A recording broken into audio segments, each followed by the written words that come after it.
সালাম, শুভেচ্ছা ও স্বাগতম। আমি মিল্টন। আজ আপনাকে নিয়ে যাচ্ছি ইতিহাসের এই দিনে পৃথিবীর কোথায় কি ঘটেছিল, এই দিনের তাৎপর্য ও বিশেষত্ব এবং এই দিনের ঐতিহাসিক ঘটনা ও রটনা যা পৃথিবীকে বদলে দিয়েছে তা জানতে।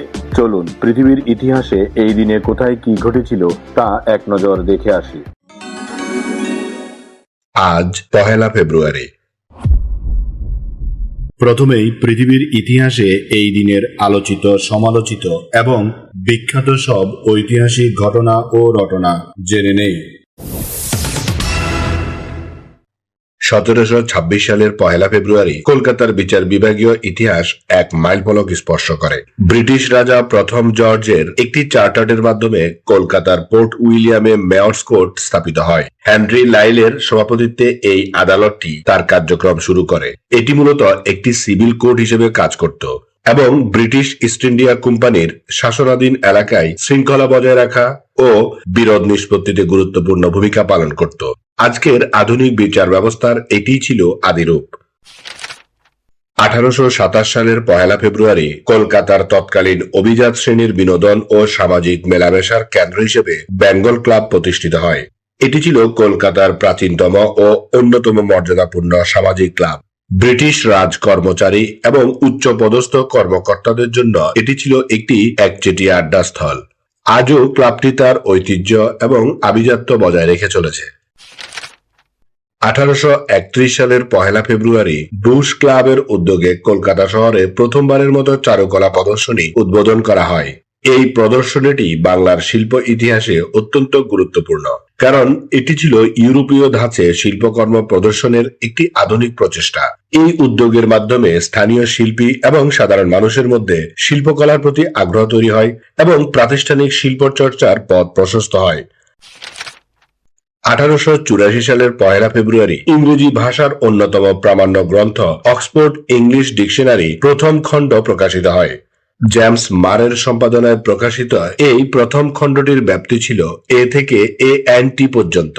এটি তৈরি করতে দীর্ঘ সময় লেগেছিল এবং এটি শব্দ তথ্যের ইতিহাসে একটি যুগান্তকারী ঘটনা হিসেবে স্বীকৃত। 1946 সালের 1 ফেব্রুয়ারি আন্তর্জাতিক রাজনীতির জন্য একটি বিশেষ দিন। এই দিন নরওয়ের প্রখ্যাত রাজনীতিবিদ ট্রিগভে হাফডেন লি নবগঠিত জাতিসংঘের প্রথম মহাসচিব হিসেবে দায়িত্ব গ্রহণ করেন।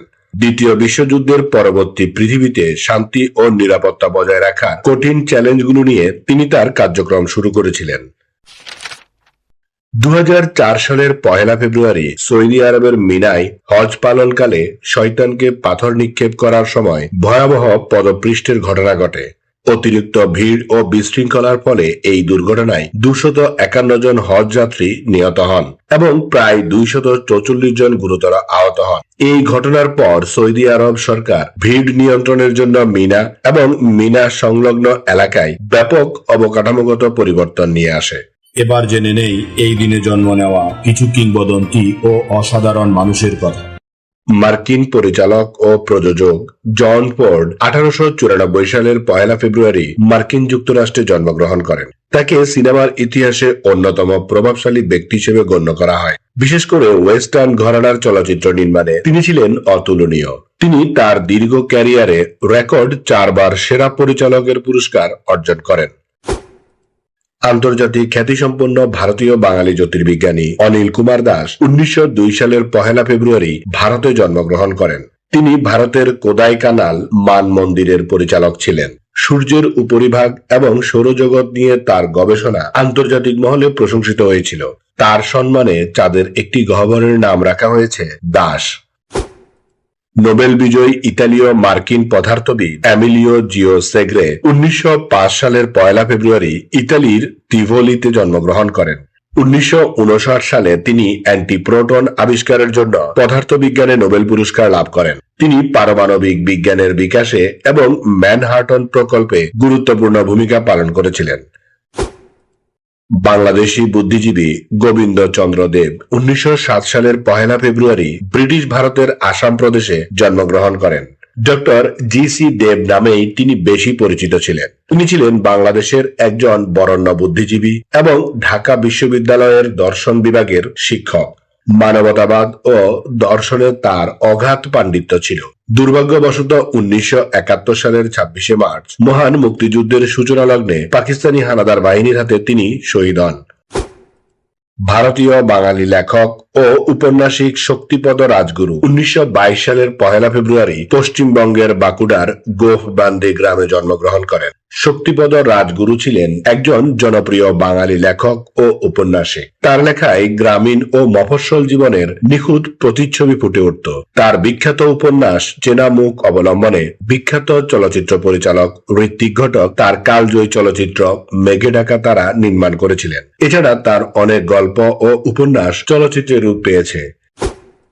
সামরিক শাসক ও বাংলাদেশের দশম ও দ্বাদশ রাষ্ট্রপতি হুসাইন মোহাম্মদ এরশাদ 1930 সালের 1 ফেব্রুয়ারি কোচবিহার রাজ্যের দিনহাটা শহরে বাঙালি মুসলিম উকিল পরিবারে জন্মগ্রহণ করেন। হুসাইন মোহাম্মদ এরশাদ ছিলেন বাংলাদেশের সামরিক প্রধান এবং পরবর্তীকালে বাংলাদেশের দশম ও দ্বাদশ রাষ্ট্রপতি হিসেবে দায়িত্ব পালন করেন। তার শাসনামলে বাংলাদেশের প্রশাসনিক বিকেন্দ্রীকরণ এবং অবকাঠামোগত অনেক উন্নয়ন সাধিত হয়। তিনি একজন কবি হিসেবেও পরিচিত ছিলেন। বাংলাদেশের একজন সাবেক রাষ্ট্রপতি ডক্টর ইয়াজউদ্দিন আহমেদ 1931 সালের 1 ফেব্রুয়ারি জন্মগ্রহণ করেন। তিনি মূলত একজন প্রথিতযশা মৃত্তিকা বিজ্ঞানী এবং ঢাকা বিশ্ববিদ্যালয়ের অধ্যাপক ছিলেন। 2002 সাল থেকে 2009 সাল পর্যন্ত তিনি রাষ্ট্রপতির দায়িত্ব পালন করেন। 2006 ও 2007 সালের বাংলাদেশের রাজনৈতিক সংকটের সময় তিনি দেশের তত্ত্বাবধায়ক সরকারের প্রধান উপদেষ্টার দায়িত্ব পালন করেছিলেন। আর্জেন্টাইন ফুটবলার গ্যাব্রিয়েল বাতিস্তা 1969 সালের 1 ফেব্রুয়ারি জন্মগ্রহণ করেন। গোল করার অসাধারণ দক্ষতার কারণে দর্শকরা তাকে বাতি গোল বলে ডাকতেন। তিনি আর্জেন্টিনার হয়ে 3টি বিশ্বকাপ খেলেছেন এবং দীর্ঘ সময় ধরে দেশের সর্বোচ্চ গোলদাতার রেকর্ডটি নিজের দখলে রেখেছিলেন। ইতালিয়ান ক্লাব ফিওরেন্টিনায় তিনি ছিলেন একজন কিংবদন্তি। শক্তিশালী শট, নিখুঁত হেডিং এবং গোল করার ক্ষুধার জন্য তাকে সর্বকালের সেরা নাম্বার 9 একজন হিসেবে গণ্য করা হয়। জার্মান ফুটবলার ক্রিস্টিয়ান জিগে 1972 সালের 1 ফেব্রুয়ারি জন্মগ্রহণ করেন। তিনি মূলত ডিফেন্ডার বা মিডফিল্ডার হিসেবে খেলতেন। জার্মান জাতীয় ফুটবল দলের হয়ে তিনি 1996 সালে ইউরো কাপ জয়ে গুরুত্বপূর্ণ ভূমিকা রাখেন এবং তিনি 2002 সালের ফুটবল বিশ্বকাপের রানার আপ দলের সদস্য ছিলেন। ক্লাব ক্যারিয়ারে তিনি Bayern Munich, AC Milan, Liverpool এবং টটেনহামের মতো বড় বড় ক্লাবগুলোতে খেলেছিলেন। মাঠের বুদ্ধিদীপ্ত ফুটবল এবং দুর্দান্ত ক্রসিং দেওয়ার ক্ষমতার জন্য তিনি সমাদৃত ছিলেন। দক্ষিণ আফ্রিকার ক্রিকেটার গ্রেইম স্মিথ 1981 সালের 1 ফেব্রুয়ারি দক্ষিণ আফ্রিকার জোহান্সবার্গে জন্মগ্রহণ করেন। মাত্র 22 বছর বয়সেই তিনি প্রোটিয়াদের নেতৃত্বের ভার কাঁধে তুলে নেন এবং দীর্ঘ 1 দশক তা অত্যন্ত দক্ষতার সাথে পরিচালনা করেন। তার অধীনেই দক্ষিণ আফ্রিকা টেস্ট ক্রিকেট র্যাঙ্কিং এর শীর্ষে উঠেছিল। একজন বাঁহাতি ওপেনিং ব্যাটার হিসেবে তিনি অত্যন্ত জেদি এবং লড়াকু মানসিকতার পরিচয় দিতেন। টেস্ট ক্রিকেটে অধিনায়ক হিসেবে সর্বাধিক ম্যাচ জেতার রেকর্ডটি এখনো তার নামেই রয়েছে।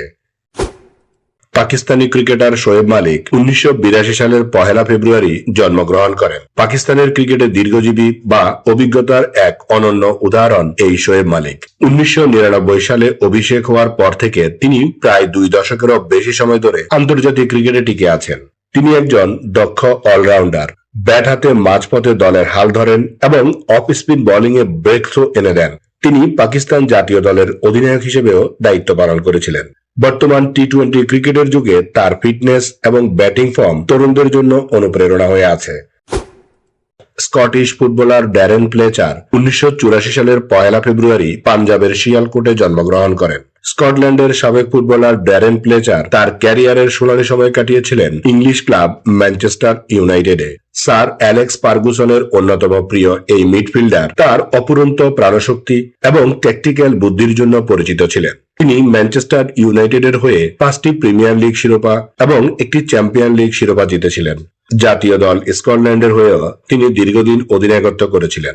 বর্তমানে তিনি ম্যানচেস্টার ইউনাইটেডের টেকনিক্যাল ডিরেক্টর হিসেবে কাজ করছেন। পর্তুগিজ অস্ট্রেলীয় ক্রিকেটার মাইনসেস হেনরি কুইন্স 1987 সালের 1 ফেব্রুয়ারি পর্তুগালে জন্মগ্রহণ করেন। একজন কার্যকর অলরাউন্ডার হিসেবে তিনি মিডল অর্ডার ব্যাটিং এবং মিডিয়াম ফাস্ট বোলিং করতেন। অস্ট্রেলিয়ার ঘরোয়া লীগ বিগ ব্যাশ এবং ইন্ডিয়ান ঘরোয়া লীগ IPL এ তার যথেষ্ট খ্যাতি রয়েছে। মার্কিন মিশ্র মার্শাল শিল্পী, পেশাদার কুস্তিগির ও অভিনেত্রী রোন্ডা জিন রাউজি 1987 সালের 1 ফেব্রুয়ারি মার্কিন যুক্তরাষ্ট্রে জন্মগ্রহণ করেন।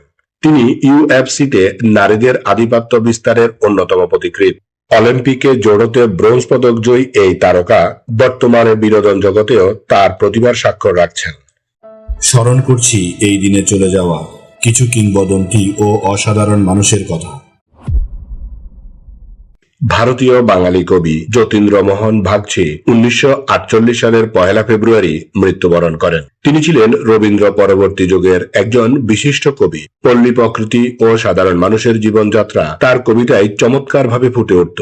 বিশেষ করে তার কাজলা দিদি কবিতাটি আজও প্রতিটি বাঙালির হৃদয়ে গেঁথে আছে। নোবেলজয়ী মার্কিন পদার্থবিজ্ঞানী ক্লিন্টন জোসেফ ডেভিসন 1958 সালের 1 ফেব্রুয়ারি মৃত্যুবরণ করেন। 1927 সালে তিনি ইলেকট্রন অপবর্তন আবিষ্কারের মাধ্যমে প্রমাণ করেছিলেন যে পদার্থেরও তরঙ্গের মতো ধর্ম রয়েছে। তার এই যুগান্তকারী আবিষ্কার কোয়ান্টাম বলবিদ্যার ভিত্তিকে আরো মজবুত করেছিল এবং এর ফলেই 1937 সালে তিনি পদার্থবিজ্ঞানে নোবেল পুরস্কার লাভ করেন। নোবেল বিজয়ী জার্মান পদার্থবিজ্ঞানী ওয়ার্নার কার্ল হাইজেনবার্গ 1976 সালের 1 ফেব্রুয়ারি মৃত্যুবরণ করেন।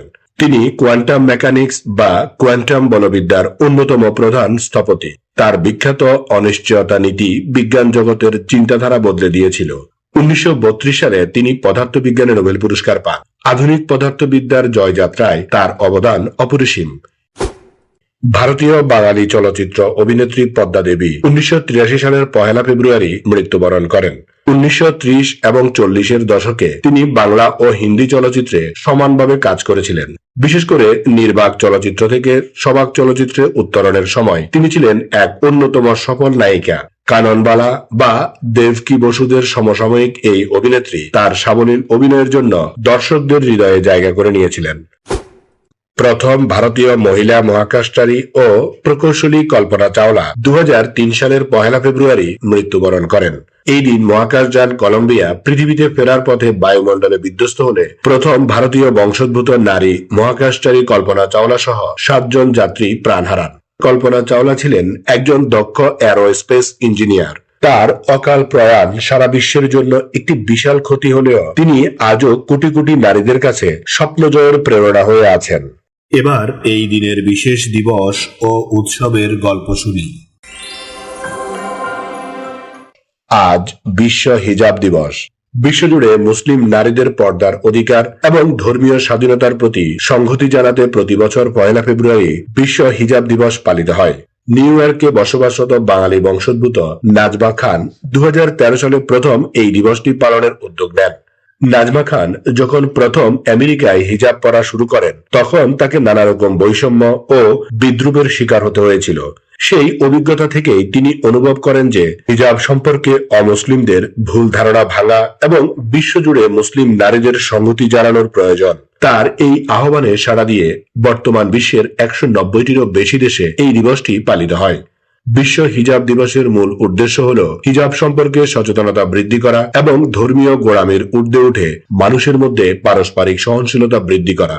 এই দিনে অনেক অমুসলিম বা হিজাব পরেন না এমন নারীদেরও একদিনের জন্য হিজাব পরার অভিজ্ঞতা নেওয়ার আমন্ত্রণ জানানো হয়। এর মাধ্যমে হিজাব যে কেবল একটি পোশাক নয়, বরং মুসলিম নারীদের কাছে তাদের ব্যক্তিত্ব ও পছন্দের স্বাধীনতা সেই বার্তাটি পৌঁছিয়ে দেওয়া হয়। বিগত বছরগুলোতে এই দিবসটি ব্যাপক পরিচিতি পেয়েছে। অনেক দেশে হিজাব নিয়ে যে নেতিবাচক দৃষ্টিভঙ্গি বা আইনি কড়াকড়ি রয়েছে তার প্রতিবাদে এই দিবসটি একটি শক্তিশালী প্ল্যাটফর্ম হিসেবেও কাজ করে। হিজাব পরিহিত নারীরা যাতে তাদের শিক্ষা ও কর্মক্ষেত্রে কোনো বৈষম্যের শিকার না হন সেই অধিকার আদায়ের দাবিতেও এই দিনটি গুরুত্বপূর্ণ ভূমিকা পালন করছে। এই দিন আমাদের জীবনের ঐতিহাসিক, প্রাকৃতিক, শৈল্পিক, সাংস্কৃতিক, সাহিত্যিক, রাজনৈতিক, বিজ্ঞান গবেষণা, আন্দোলন, উৎসব, অর্জন, খেলাধুলা, সুখ দুঃখ, হাসি কান্না, আনন্দ বেদনা, পাওয়া না পাওয়া, মায়া মমতা, ভালোবাসায় ভরা সুখকর স্মৃতিময় একটি সুন্দর দিন। চলুন এই দিনটি উপভোগ করি। আগামীকালকের তারিখে পৃথিবীর কোথায় কি ঘটেছিল তা জানার আমন্ত্রণ জানিয়ে আজকের গল্প এখানেই শেষ করিলাম। লাইক, শেয়ার আর সাবস্ক্রাইব করার দায়িত্ব আপনার। আমি শুধু বলিব, নিজের, পরিবারের, প্রতিবেশীর ও পরিবেশের যত্ন নিন। ধন্যবাদ। খোদা হাফেজ।